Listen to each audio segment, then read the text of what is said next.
without much disturbing the old accustomed ways.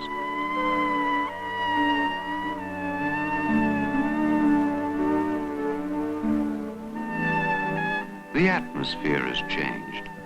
Sure, there's still a good deal of unemployment around, but now many who are working have the 5-day week. And more important, the feeling of imminent disaster, the fear of economic collapse is gone.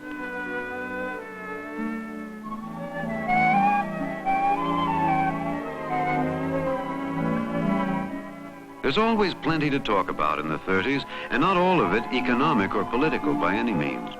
Some stories even push the Depression off the front pages.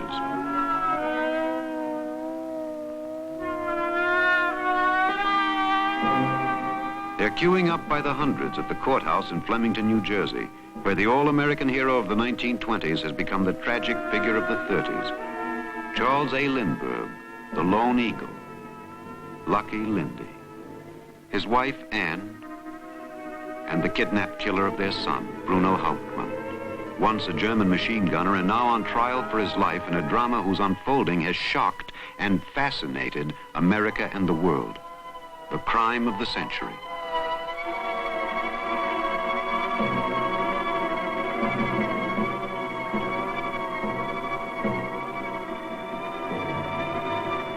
Now, all the fame of Lindbergh's solo flight to Paris and all the glory that it brought him has turned to ashes. Now, all that is left of his child is some tattered clothing exhibited to convict the child's killer. His name was Charles Augustus Lindbergh, Jr. To escape publicity and curiosity seekers, his parents had moved to an isolated estate in Hopewell, New Jersey. But the marauder came by night with a homemade ladder and stole the child away. Weeks later, after $50,000 in ransom had been paid in vain, the baby was found dead. One of the greatest American manhunts ended when Bruno Hauptmann was caught passing the ransom money, and the crime of the century became the trial of the century.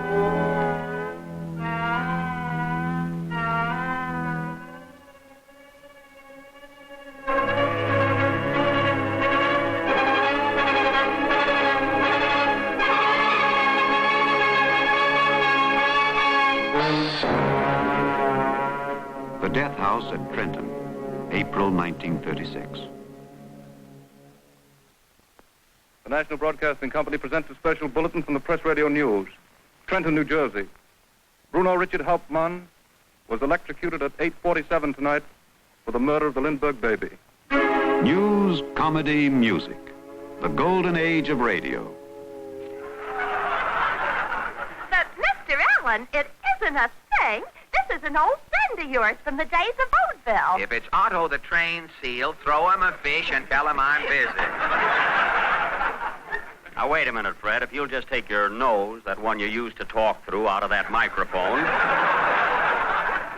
you'll see that it's me. Oh, Jack! Jack Benny. Well, wait a minute. There's a reception goes in there, folks. Well, it doesn't happen.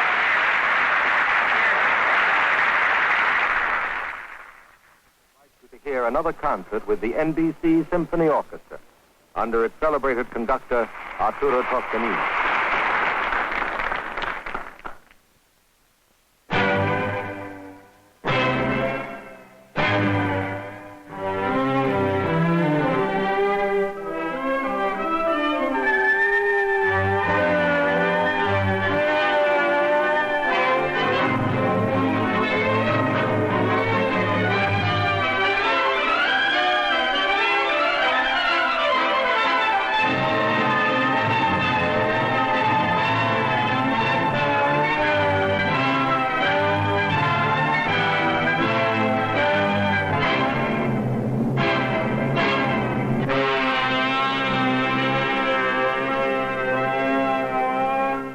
On a regular passenger flight from Frankfurt, Germany, the dirigible Hindenburg approaches its destination, Lakehurst, New Jersey. The ship is no doubt bustling with activities. We can see orders are shouted to the crew. The passengers probably lining the windows looking down at the field ahead of them, getting their glimpse of the mooring mast. It's practically standing still now. They've dropped ropes out of the nose of the ship, and has been taken a hold up down on the field by a number of men. It's starting to rain again. The rain had slacked up a little bit. The back motors of the ship were just holding it just enough to keep it from bursting into flames. Wait, get it started. It's flashing, and it's flashing terrible. Oh, my, get out of the way, please. It's running, bursting into flames, and it's falling on the mooring mast and all the folks between us. This is terrible. This is one of the worst catastrophes in the world. Oh, it's like 400 or 500 feet into the sky, and it's a terrific crash, ladies and gentlemen. The smoke and the flames now, and the frame is crashing to the ground, not quite to the mooring mast. All the humanity and all the passengers screaming around. A time of tragedies, a time of changes, big ones and small. The birth rate has fallen, and women's skirts are lowered too. They're selling a lot more cars these days, and now the word is recovery.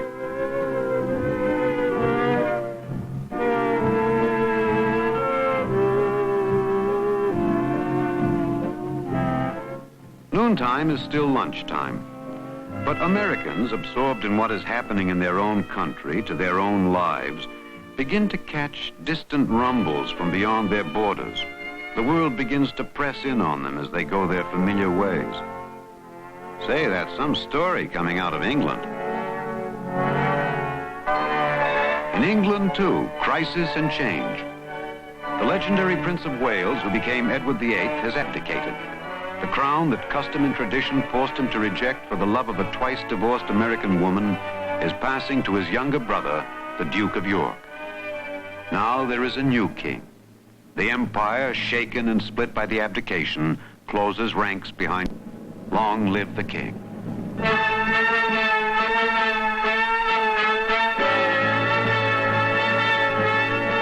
Their Majesties, Queen Elizabeth and King George, with their daughters, Princess Elizabeth and Princess Margaret.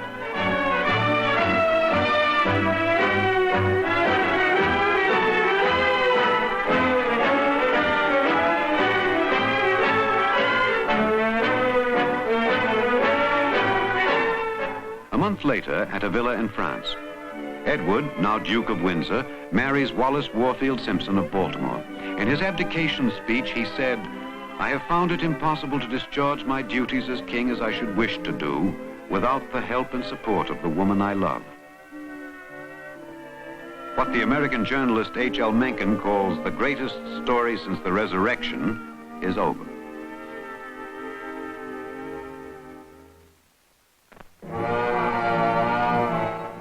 At home, the neighborhood news is more humdrum. A letter from a son at a CCC camp, perhaps. The usual births, deaths, and marriages in the local paper. The weekly meeting of the afternoon discussion group on current events. And these days, goodness knows, there is much to discuss. Europe, it seems, isn't all royal romance and new-crowned kings. Only force rules, the dictator Hitler is telling the German people. Force is the first law. Defying the Treaty of Versailles, he sends his Nazi troops into the demilitarized Rhineland. Before the 30s are half over, all major international treaties are broken. According to Hitler, in eternal peace, mankind perishes. But when dictators begin to march, it is peace that begins to perish.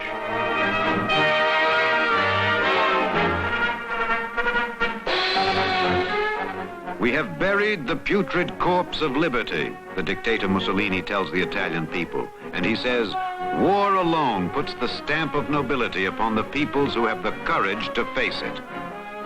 For the imperial glory of fascism, he has begun his own little war by sending his troops to conquer defenseless Ethiopia.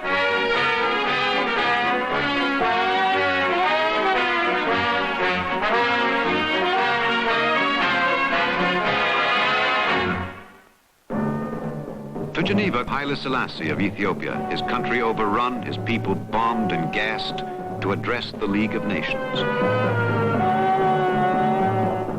I come to bear witness against the crime perpetrated against my people, and to give Europe warning of the doom that awaits it if it should bow before the accomplished fact. Italian aggression and gas have set humanity. humanity fails the test. The Spanish agony begins. The civil war that ravages Spain divides the West as well.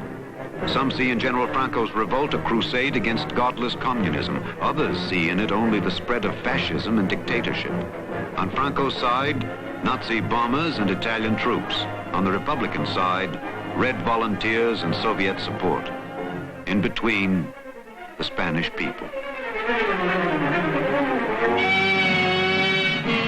No communist, no fascist is Emperor Hirohito of Japan, but his faith is Bushido, the way of the warrior, and it too means aggression. His troops flood into Manchuria and China, ignoring treaties and American protests. Says President Roosevelt, the peace, the freedom, and the security of 90% of the world is being jeopardized by the remaining 10%.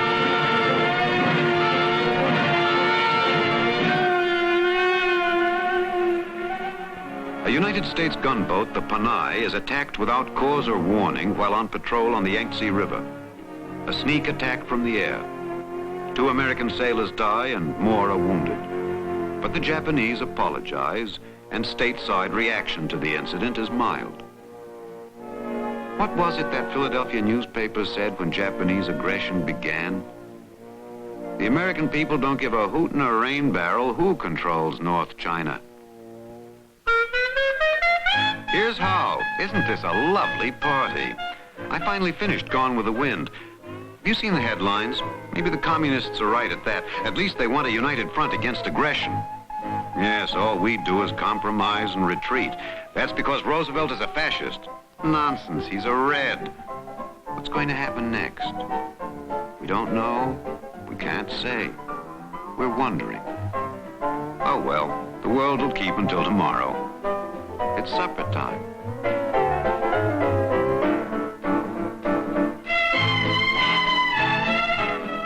It is an increasingly urbanized and mechanized America with quickening pace and tempo in city life, in American living.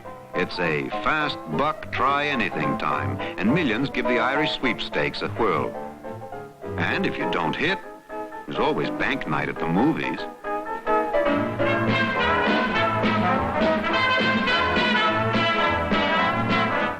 Nobody hits as big in the 30s as champion Joe Louis, the Brown Bomber, even if the German Max Schmeling did beat him once.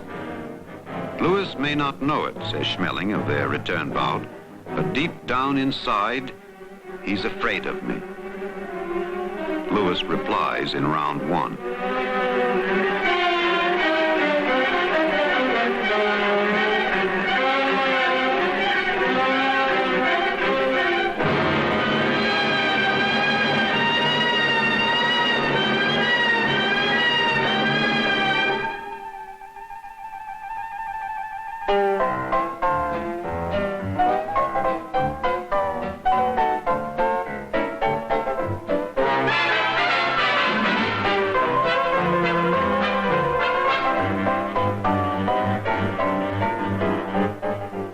Sound in the night, a new kind of jazz, something called swing, and Benny Goodman is the king of it.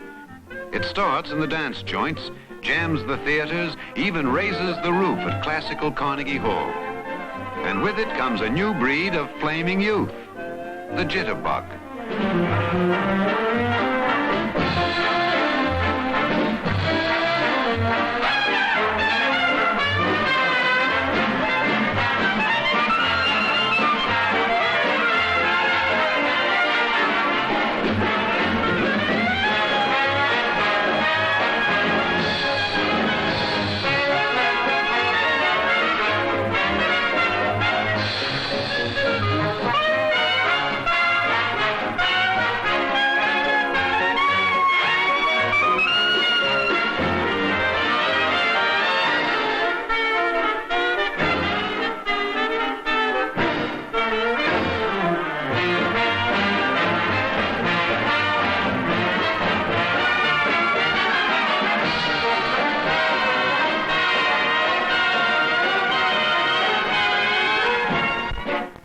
In the general upheaval of the times, even the social register succumbs to new phenomena. Cafe society, the glamour girl, the candid camera.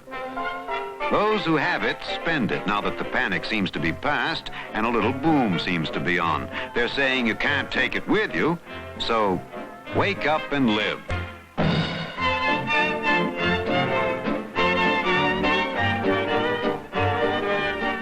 No vulgar jitterbugging here, Susie Q.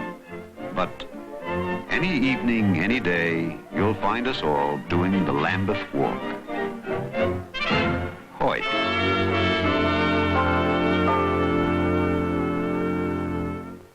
Washington, another party. The dignitaries of the New Deal gather for the traditional victory dinner that celebrates their triumph at the presidential polls.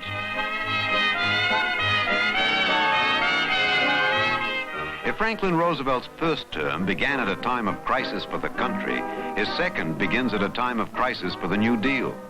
If his first 4 years were marked by controversy and contention, his second 4 start with a political bombshell that divides the nation and splits his own party. He attacks the Supreme Court. And I defy anyone to read the opinions concerning the AAA, the Railroad Retirement Act, the National Recovery Act, the Guffey Coal Act, and the New York Minimum Wage Law, and tell us exactly what, if anything, we can do for the industrial worker in this session of the Congress with any reasonable certainty that what we do will not be nullified as unconstitutional. If we would keep faith with those who had faith in us, if we would make democracy succeed, I say we must act now. The President calls on Congress to support his fight against what he terms the horse and buggy decisions of the Supreme Court. He asks that the court be liberalized by adding more and younger justices, calling his program court reform.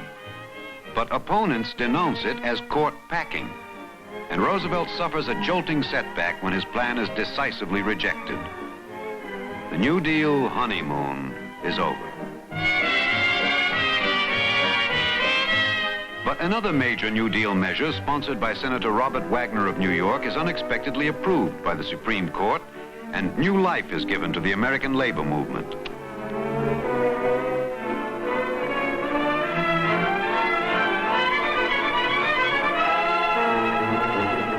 Now, backed by the provisions of the Wagner Labor Relations Act, using it as their Magna Carta, the unions recruit millions of members in a nationwide drive for collective bargaining, the closed shop, higher wages, better working conditions. Strikes everywhere, in steel, oil, textiles. A surge of strikes.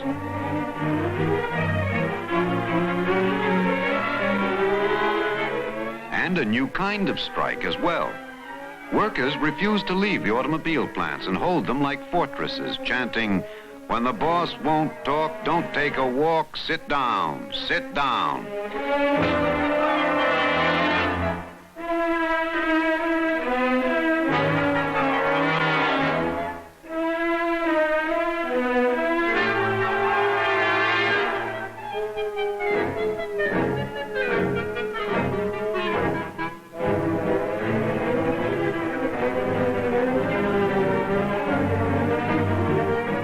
Kind of civil war, resistance by management against the rising tide of organizing, defiance of court injunctions by labor, violence by pickets and police, a kind of civil war.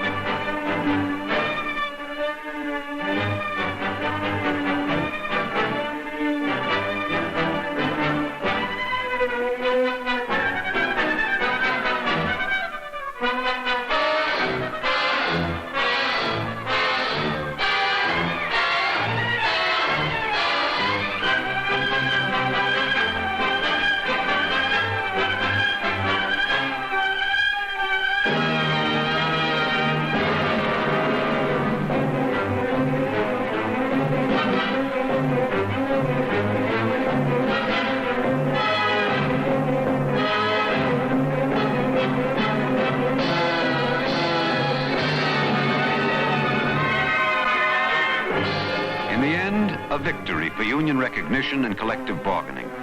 Congress puts a ceiling over hours and a floor under wages. This does not abate the acute economic recession that the country now experiences, but the last great domestic conflict of the decade is over.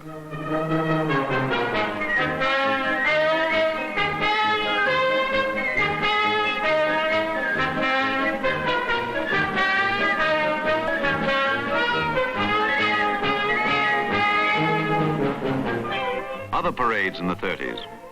American columns keeping cadence with their European counterparts.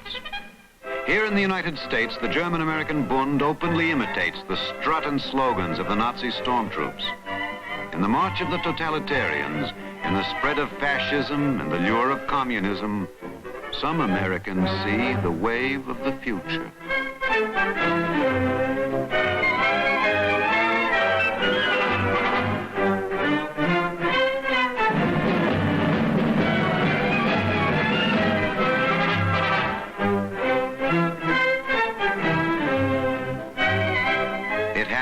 Here in Madison Square Garden, a public demonstration of how dictatorships deal with anyone who dares rise up and protest.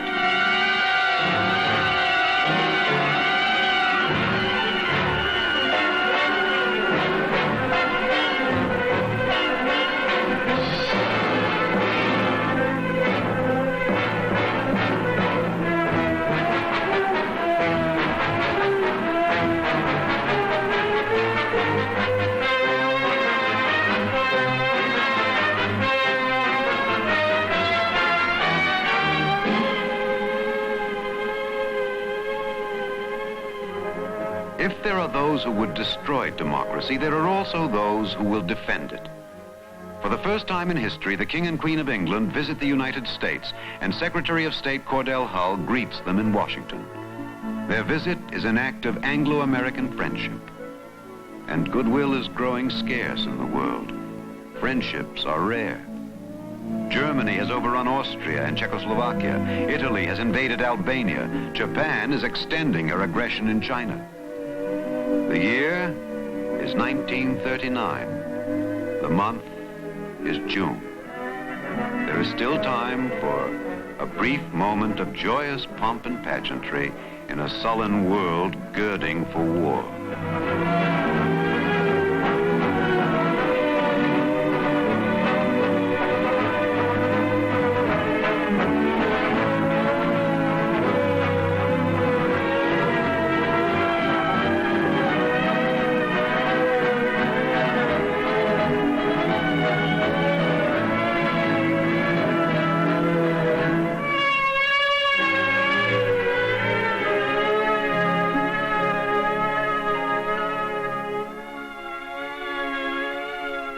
The days grow short when you reach September. Trilon and Perisphere bravely symbolize the theme of the New York World's Fair, the world of tomorrow. But now, in the world of today, war has come, and Europe is already dark. The 30s are ending. Another era is passing. Through the fun and fantasy of the fair, something whispers, it is later than you think.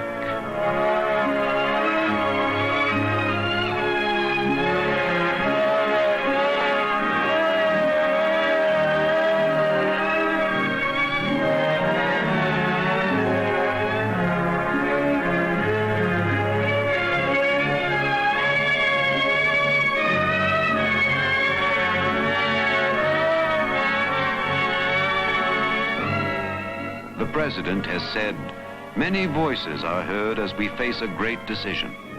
Comfort says, tarry a while.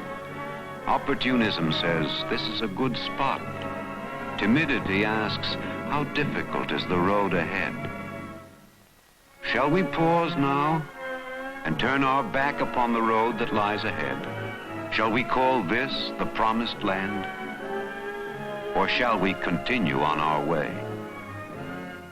For each age is a dream that is dying, or one that is coming to birth.